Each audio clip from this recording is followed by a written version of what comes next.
Agar individu mampu bisa hidup produktif dalam lingkungannya, menjalankan kehidupannya, kesehatan jiwa merupakan faktor kunci dari segalanya. Di sini, kesehatan jiwa itu mencakup aspek fisik, mental, dan juga sosial yang bebas dari gangguan maupun tekanan. Lalu, bagaimana kehidupan manusia agar bisa diartikan sebagai sehat jiwa? Kesehatan jiwa diartikan sebagai ketika seseorang punya kesadaran penuh akan kemampuannya, bisa mengelola stres, dan bagaimana cara bisa sehat, produktif, dan bisa berbaur dengan lingkungannya, dan menebarkan nilai positif dalam kehidupannya. Di dalam setiap kehidupan, kita mengalami berbagai tahap kehidupan. Di dalam kesehatan jiwa juga turut serta dalam membahas hal tersebut. Salah satunya adalah asuhan keperawatan jiwa generalis usia sekolah. Nah, di usia sekolah ini, seorang anak dengan usia 6-12 tahun ikut serta dalam tahap perkembangannya dan harus mencapai tahap tumbuh kembangnya untuk bisa menunjang kehidupannya lebih baik di masa selanjutnya. Nah, di sini seseorang anak akan terlibat dalam beragam interaksi di lingkungannya. Dia akan mulai berbaur dengan teman sekolahnya, gurunya, tetangga, bahkan orang-orang di sekitarnya. Di sini anak dalam rentang usia ini belum memiliki pengetahuan yang cukup dalam mengembangkan keterampilan berpikir. Dalam periode ini, dia bisa harus dituntut untuk bekerja sama dan berinovasi dalam berbagai hal. Nah, selama berinteraksi dengan orang dewasa, ada beberapa hal yang harus diperhatikan. Lalu, apa saja yang akan dibahas? Kami akan membahasnya dalam asuhan keperawatan jiwa generalis usia sekolah. Nah, kita akan mempelajari lebih lanjut asuhan keperawatan jiwa pada anak usia sekolah. Lalu, apa saja perkembangan kemampuan psikososial anak usia sekolah? Anak usia sekolah itu memiliki karakteristik seperti kemampuan bertanggung jawab, kemandirian dalam menyelesaikan tugas dengan sifat kooperatif dan juga kompetitif.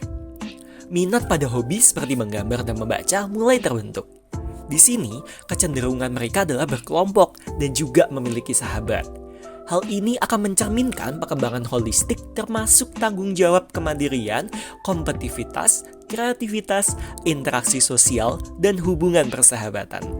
Pada perkembangan anak usia sekolah, mereka senang bermain dengan kekuatan fisik seperti berlari, melompat, dan keterampilan manipulasi seperti menggambar dan juga menulis. Nah, di sini kemampuan perkembangan kemampuan psikososial anak usia sekolah adalah kemampuan untuk menghasilkan karya, berinteraksi, dan berprestasi dalam belajar.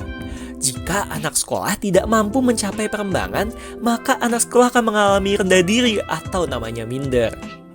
Lalu, apa saja sih tahap-tahap perkembangan anak usia sekolah? Di sini kami rangkumkan beberapa tahap perkembangan anak usia sekolah. Yang pertama, tahap perkembangan psikososial. Hal ini akan melibatkan pengembangan identitas dan hubungan sosial. Anak usia sekolah mulai membentuk kemandirian dan mengatasi tugas-tugas perkembangannya. Yang kedua, tahap perkembangan psikoseksual. Menurut teori Freud, mengidentifikasi konsep ini dan menekankan perkembangan identitas gender. Anak usia sekolah mungkin mengalami tahap latensi, di mana energi seksualnya akan dialihkan ke aktivitas non-seksual. Yang ketiga, tahap perkembangan kognitif. Anak usia sekolah akan mengalami kognitif yang signifikan. Dengan kemampuan berpikir operasional konkret yang berkembang, mereka akan mampu memahami konsep abstrak dan juga memecahkan masalah secara logis. Selanjutnya, tahap perkembangan moral. Menurut Kohlberg, anak usia sekolah akan mencapai tahap moral konvensional, memahami norma sosial, dan juga mengidentifikasi serta menganalisa aturan. Selanjutnya, tahap perkembangan motorik halus. Perkembangan keterampilan motorik halus seperti menulis, menggambar, menggunting merupakan koordinasi mata dan tangan yang akan terbentuk semakin baik. Selanjutnya, tahap perkembangan motorik kasar. Peningkatan keterampilan motorik kasar akan dibuktikan seperti berlari, melompat, dan mengendalikan gerakan tubuh dengan lebih baik. Selanjutnya, tahap perkembangan bahasa. Kemampuan bahasa akan berkembang semakin baik, termasuk perbendaharaan kata yang lebih besar dan juga kemampuan berkomunikasi yang akan lebih baik. Tahap perkembangan spiritual. Faktor penting yang akan mempengaruhi spiritualitas seseorang akan melibatkan tahap perkembangannya, seperti keluarga, latar belakang etik budaya, pengalaman hidup, krisis, terpisah dari ikatan spiritual, dan beragam hal lainnya, termasuk asuhan keperawatan yang kurang tepat. Dan yang terakhir adalah tahap perkembangan perilaku atau adaptasi sosial. Dengan meningkatnya kemampuan beradaptasi sosial, termasuk pembentukan persahabatan dan pemahaman aturan sosial, anak usia sekolah akan belajar berinteraksi dengan orang lain secara efektif. Selanjutnya, faktor-faktor apa sih yang mempengaruhi pertumbuhan dan perkembangan anak usia sekolah? Adapun faktor-faktor yang mempengaruhi pertumbuhan dan perkembangan pada anak usia sekolah, antara lain faktor dalam dan faktor luar. Yuk kita simak ada apa aja sih di faktor dalam dan faktor luar. Yang pertama ada faktor dalam yang mencakup beberapa faktor pertumbuhan yang dapat diturunkan, yaitu ras, etnis, bangsa, keluarga, umur, genetik, dan kelainan kromosom. Yang kedua, faktor luar. Faktor luar terdiri dari dua bagian, yaitu faktor prenatal dan faktor postnatal. Faktor prenatal mencakup genetik, gizi, dan infeksi. Faktor postnatal mencakup nutrisi, budaya keluarga atau masyarakat, status sosial dan ekonomi keluarga, status kesehatan, psikologis, dan stimulasi. Selanjutnya, bagaimana sih asuhan keperawatan sehat jiwa pada anak usia sekolah? Yang pertama ada pengkajian. Pengkajian keperawatan jiwa pada anak usia sekolah memerlukan pendekatan yang sensitif dan komprehensif. Pengkajian tersebut melibatkan evaluasi terhadap kondisi psikologis anak, seperti suasana hati dan perilaku yang mungkin menunjukkan gangguan. Hal ini juga mencakup pengamatan terhadap 11 pola kebiasaan Gordon, mencakup pola tidur, pola makan, aktivitas fisik, dan kebiasaan sehari-harian yang dapat memberikan petunjuk terkait kesejahteraan anak. Anak mau menyelesaikan tugas sekolahnya dengan baik, memiliki rasa bersaing, senang berkelompok dengan teman sebaya, dan memiliki sahabat karib. Pengkajian yang telah dilakukan didapati hasil berupa aspek biologis dan psikologis. Selanjutnya, diagnosa keperawatan. Diagnosa utama yang diangkat adalah kesiapan peningkatan perkembangan anak usia sekolah. Hal ini meliputi evaluasi perkembangan fisik, mental, emosional, dan sosial anak, serta pemahaman akan kebutuhan mereka dalam menghadapi transisi ke fase-fase baru dalam perkembangan mereka. Selanjutnya, kita akan membahas tentang intervensi.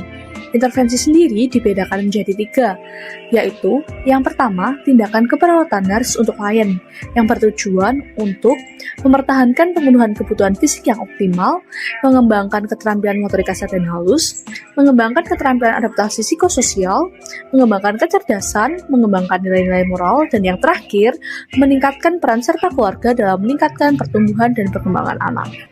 Tindakan keperawatan dari nurse untuk klien dapat dilakukan dengan mempertahankan pemenuhan kebutuhan fisik yang optimal, mengembangkan keterampilan motorik kasar dan halus, mengembangkan keterampilan adaptasi psikososial anak, mengembangkan kecerdasan, mengembangkan nilai-nilai moral, dan yang terakhir meningkatkan peran serta keluarga dalam meningkatkan pertumbuhan dan perkembangan anak. Intervensi selanjutnya yaitu tindakan keperawatan nurse untuk keluarga. Tindakan ini dilakukan agar keluarga mampu menstimulasi kemampuan anak berkarya, keluarga mampu memahami pengertian perkembangan anak usia sekolah, keluarga mampu memahami ciri perkembangan anak usia sekolah yang normal dan menyimpang, dan yang terakhir, keluarga mampu menyusun rencana stimulasi agar anak mampu berkarya. Tindakan keperawatan nurse untuk keluarga dilakukan dengan menjelaskan ciri perkembangan anak usia sekolah yang normal dan menyimpang, menjelaskan kepada keluarga mengenai cara stimulasi kemampuan anak dalam berkarya, melibatkan anak dalam kegiatan sehari-hari yang sederhana di rumah, memuji keberhasilan yang dicapai oleh anak, mendiskusikan dengan anak mengenai harapan dalam berinteraksi dan belajar, tidak menuntut anak untuk melakukan hal-hal yang tidak sesuai dengan kemampuannya, tidak menyalahkan dan menghina anak, dan yang terakhir, memberi contoh cara menerima orang lain apa adanya. Yang terakhir adalah tindakan keperawatan nurse pada kelompok. Hal ini dapat dilakukan dengan mengedukasi kelompok anak usia sekolah dan kelompok orang tua. Nah, setelah tadi kita membahas mengenai intervensi, sekarang kita akan membahas mengenai evaluasi. Untuk evaluasi, terdapat beberapa aspek yang dapat dibahas. Yang pertama, yaitu kemampuan anak dalam melatih aspek perkembangannya. Yang kedua, aspek perkembangan anak yang belum optimal. Ketiga, penyimpangan perilaku pada anak terkait dengan perkembangan yang belum tercapai. 4, kemampuan orang tua dalam melatih aspek perkembangan anak usia sekolah. Dan yang terakhir, kemampuan orang tua dalam mengevaluasi perkembangan anak yang dicapai. Nah, setelah kita mempelajari asuhan keperawatan jiwa generalis pada anak usia sekolah, dapat kita simpulkan bahwa kesehatan jiwa anak menjadi fokus utama dengan mempertimbangkan aspek kesadaran diri, partisipasi dalam lingkungan, penerimaan diri, dan hubungan interpersonal yang nyaman. Teori tumbuh kembang seperti teori Erik Erikson, yaitu industri versus Invertebrate, menunjukkan bahwa pada anak usia 6-12 tahun, anak dituntut untuk merasakan keberhasilan di lingkungan sekitarnya, dan peran orang tua serta guru menjadi krusial. Dalam konteks ini, perawat memiliki peran penting dalam menciptakan asuhan keperawatan yang mendukung kebutuhan anak, dengan memastikan pelayanan yang berlandaskan etika keperawatan dan tanggung jawab, guna memastikan pertumbuhan dan perkembangan yang sehat secara jiwa pada anak usia sekolah.